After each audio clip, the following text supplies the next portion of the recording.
like they did very little, if nothing, wrong, in my opinion. The one thing, again, they shouldn't have loaded a full clip. I get it. You're now you've been Nash. There could have been something else they could have tried before unloading the clip. I get it. They're fearing for their lives. They have safety over anything else. I get it. But something needs to be done for reforming the police so this doesn't keep happening. Or is this just part of society? This just happens. No, I think it's more of a social thing than it is the police. Expand. I'm not sure how else to. Well, no, because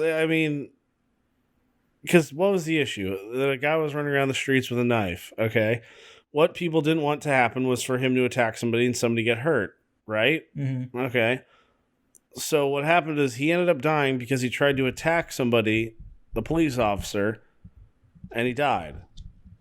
Right? Mm-hmm. So like that. So you see how the issue isn't the police at all. The issue isn't the police. Yeah. It's the exact reason they're there, to make sure that nobody else gets hurt. Mm-hmm. And so if that's not the issue, then what's the problem? The fact that he could be like that with a knife. If somebody that had such an aggressive mental illness that was sort of something they were capable of, yeah, and clearly they needed a lot of help, or more help, or maybe a better type of help, but that wasn't available to him. Mm-hmm. So it's becomes far less an issue that the police are there. That seems like the back half of the story. That seems like the last chapter, not the whole book. Yeah.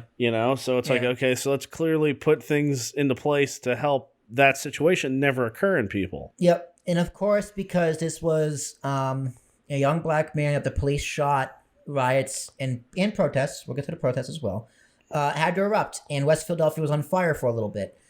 So protests began Tuesday afternoon, were led by black clergy members who gathered to pray on the block where Wallace died and marched arms locked to the 18th police precinct. Had it been a white man, they would have subdued him, said Robert Collier, pastor of Galilee Baptist Church in Roxborough. Now, in general, I think that's like such a general thing to say, that if he was white, they would have subdued him, when there's like that there's just no way to literally prove that. There's no way you can literally know unless you were in the officer's head going, hey, this guy's black, I'm just gonna shoot him up. I think that's a disingenuous statement. And just like, I honestly think they would have done the exact same thing if the guy was white. They would have just unloaded in him. We've seen that plenty of times. We've seen that with police violence plenty of times. It doesn't get covered as much in the news because it's not as sexy, but it does happen. So about 100 people, many of them white, were pushing bikes and strollers, followed the clergy along the streets, chanting a call in response of no justice, no peace, as helicopter blades whirred overhead. Passing cars honked their horns. The woman raised her fist from a truck window. This is what they should have done last night, she shouted, instead of tearing up the neighborhood. So that's the peaceful protest. Nash, any comments on to had it been a white man, it would have been subdued him? That's a difficult thing to point out, because there definitely are statistical evidence and stuff. I forget where it is. I know I saw it somewhere where it's like, if you take similar circumstances where you've got like white men armed with guns, black men armed with guns, the black men are more likely to be shot and killed in the incident than the white people in the United States, which I think is kind of sloppy because it gets kind of nitpicky about like types of people. Yeah.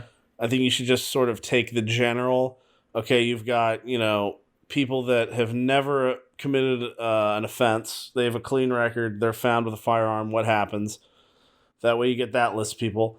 And then you should probably find out, if you want like some specific race data, then you should figure out, okay, what was everybody's race? Mm-hmm. Because if you get nitpicky like this, well, then you've got, a whole slew of different circumstances that you're just finding data for rather than letting the data tell you something. Yeah. Yeah.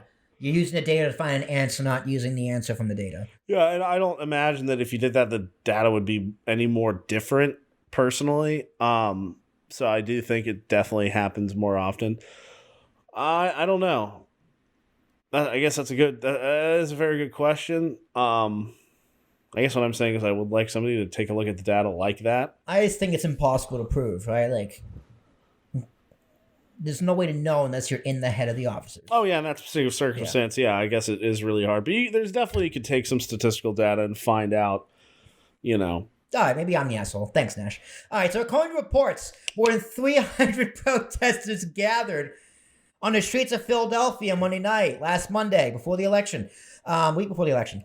Many of them chanting Black Lives Matter and say his name, Walter Wallace. So people, again, were chanting Black Lives Matter while rioting and burning shit down and stealing shit.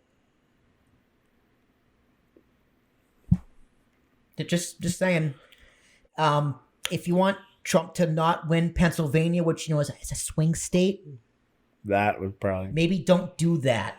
Yeah. Maybe don't do that. Maybe don't say that the president's saying we need law and order, and then when law and order happens, you burn the city down. Maybe they're not going to vote for Joe Biden. Yeah. So, Trump might win Pennsylvania now. We'll see what happens tomorrow night.